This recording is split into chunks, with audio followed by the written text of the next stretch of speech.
when you use the word intellectual capital, intellectual assets, and human resources, I think we should completely distinguish between human resources capital as a distinct issue from intellectual capital and intellectual assets.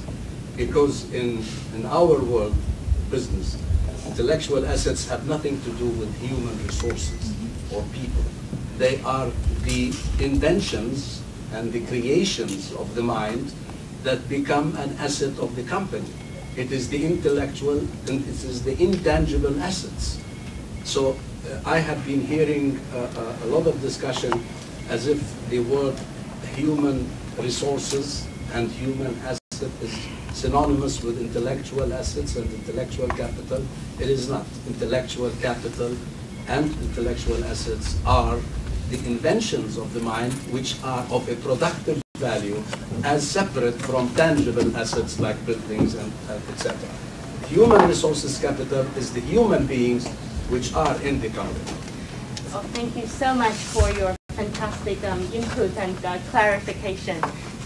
刚才嘎扎瓦先生呢说，他可能通过我们的这个讨论会呢，他感觉好像大家就是我们的这个概念理念可能有一点模糊，他想阐明一下，也就是说我们一定要把人力资源和知识型人才分开。And I think more of the intellectual capital is more of the software of sorts. Inventions, copyrights, brand names, these are all assets. These are intellectual capital. They're the result of. They're the results of. Right, result of intellectual capital. Exactly. Yes. Then the question is, I mean, and I think this is one of the major questions of this session is, how do you cultivate that intellectual capital? How do you make it thrive? How do you create that space so that intellectual capital has the means to sort of bring about the next level of capital, the assets generating capital?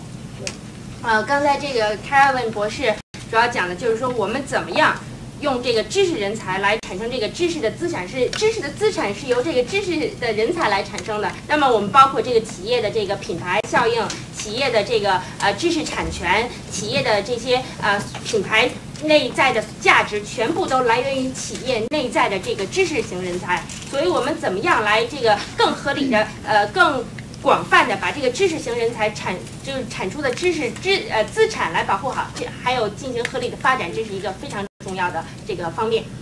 I can respond. I think what we need to do, and I look to great universities like yours